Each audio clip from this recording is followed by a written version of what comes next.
Hey, what up everybody? Welcome back to the Orangebloods YouTube channel. And on today's video, I'm going to be giving you the latest updates for Big 12 and conference realignment. Go ahead, if you have not yet already, hit subscribe, like the video, give it a thumbs up if you like what you watch, and, perhaps make sure to ring the bell when you subscribe to the channel. That way you're always notified when we post new videos. We've got lots of great videos with Jake Majors and DeMarvion Overshone and Jordan Whittington and Xavier Worthy and Ivan Melendez, the baseball team, and Lauren Burke of softball, and Janae Jefferson of track and field. We've signed all of these Texas athletes, and we are so excited about all these videos we've got coming out with them, so make sure to subscribe to the channel. For those that don't know me, hi, I'm Temkin. It's a pleasure to meet you. I am on SiriusXM, Big 12 Radio, host a daily talk show on Channel 375, where I talk about all things Big 12, and I work here in Dallas for the Dallas Cowboys Radio Network. If you don't know or are unfamiliar with me, and you're seeing me for the first time here on the Orangebloods Texas Football Channel, 10 years ago, I was working at 104.9 The Horn in Austin. I worked with Ketch and Sean Adams and Chip and Dustin, and it was, when I was at The Horn 10 years ago, it was all Orangebloods guys at that time. And so I'm so excited to be part of Orangebloods now, working out of Dallas, but having the history of being around the 40 acres and the Texas football program as I was 10 years ago.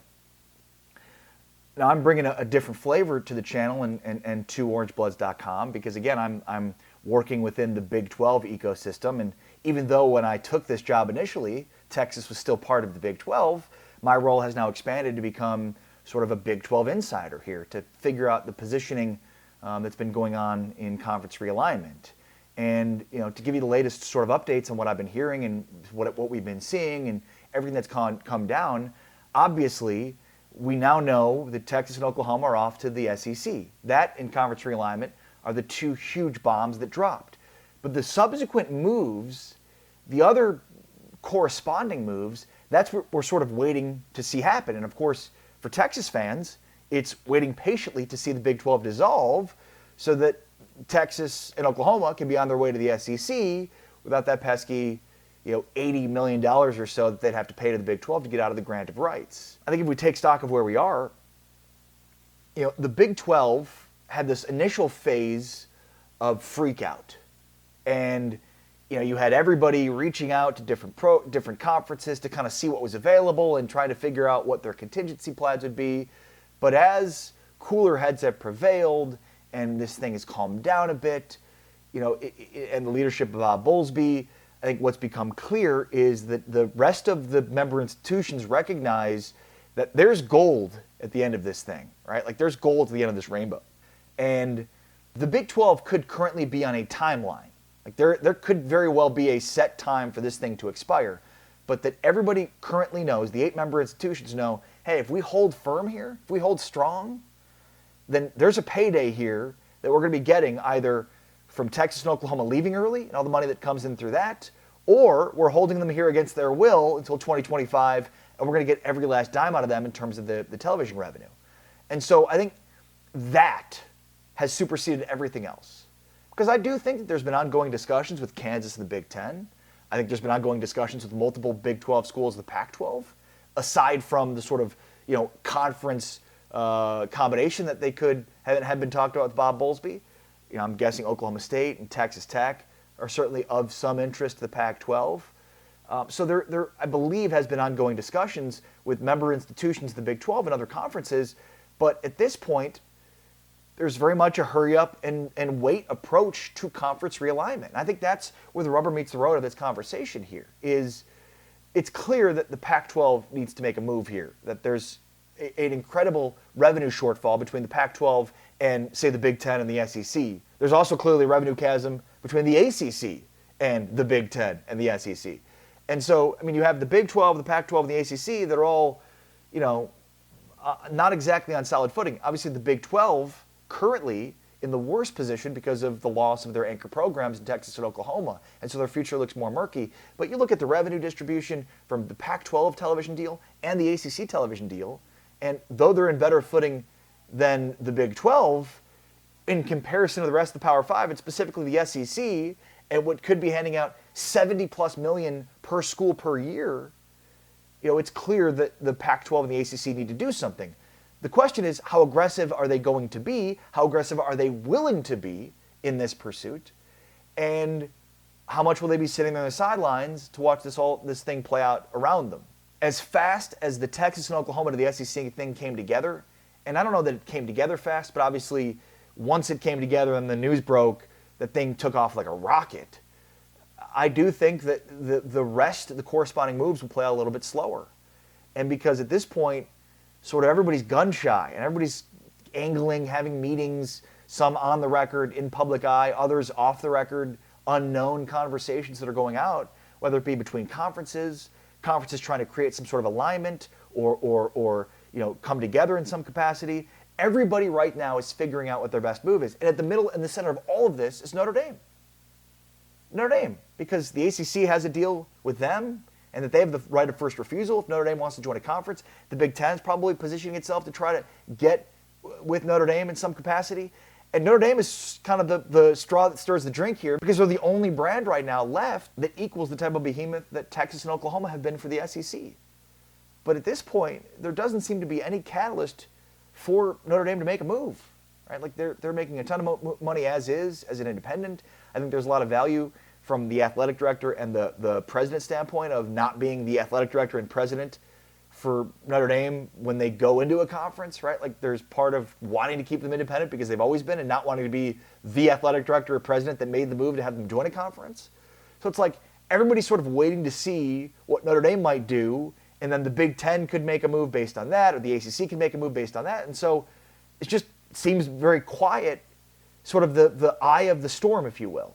Like the hurricane hit, Texas and Oklahoma go to the SEC, and now we're in that eye of the storm, and it could last quite a long time before more has happened. But make no mistake about it, more moves will happen.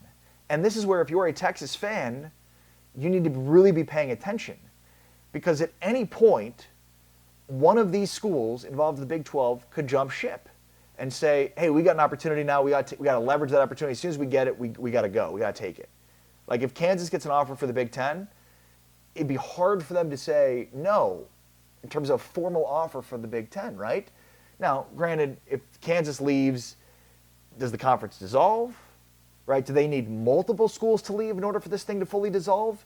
Because Kansas, probably Oklahoma State, maybe the two most important brands at this point left right now in the conference, depending on how you want to argue it.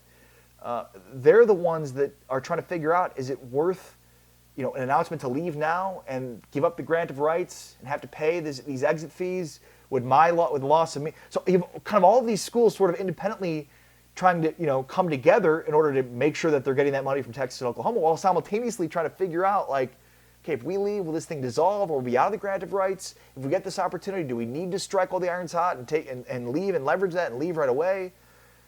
And then you have the comments from Gene Taylor, the athletic director at Kansas State, that came out yesterday as he made his rounds, was on Big 12 radio, was on WHB in Kansas City, was on KMAN in Manhattan, and something that he said that really stood out to me. And I'm going to read from Twitter now. This is from John Kurtz of KMAN in Manhattan.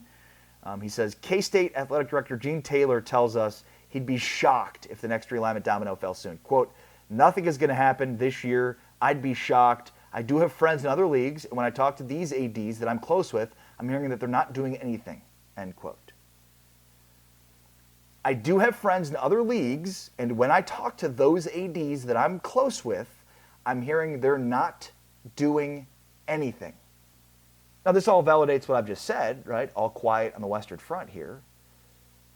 But the thing that's maybe most interesting is this idea of, hey, I've been talking to people, and I have other friends that are athletic directors, and nothing's happening. It's all quiet. It's like, Gene, do you recognize what you said about Chris Del Conte and Joe Castiglione? Do you remember that whole thing about being blindsided and, couldn't believe it and found out on Twitter and didn't know and thought these guys were friends and they didn't pick up the phone to let any of us know? And does any of that resonate with you? So on one hand, you're saying, hey, we were caught totally shocked, did not know about this, thought Del Conte and Joe Castiglione were friends of mine, and come to find out, hey, they're just in this thing for the business side of it and not friends of ours. But simultaneously saying, I have friends that are other athletic directors in other conferences, and they're also telling you that nothing is happening. Hello? Don't you realize what you're saying?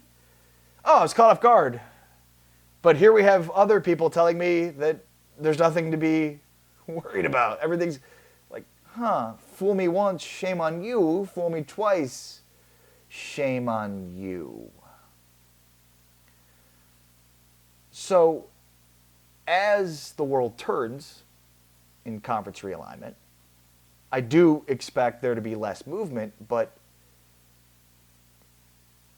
someone's going to be aggressive at some point, right? The Pac-12, the Big 12, the ACC all know that they can't stand pat. They have to make a move, right? Somebody's going to be the aggressor here. And there's a good chance they're not going to pick up the phone and let all of the athletic directors of the Big 12 know when it's happening. I'm Ari Temkin. Make sure, of course, to subscribe to Orangebloods.com if you have not yet already for all of this insight into conference realignment and plenty more on recruiting and Texas news. And, of course, make sure to subscribe here to the Orangebloods Texas football channel and ring the bell. That way you're always notified when new videos are posted.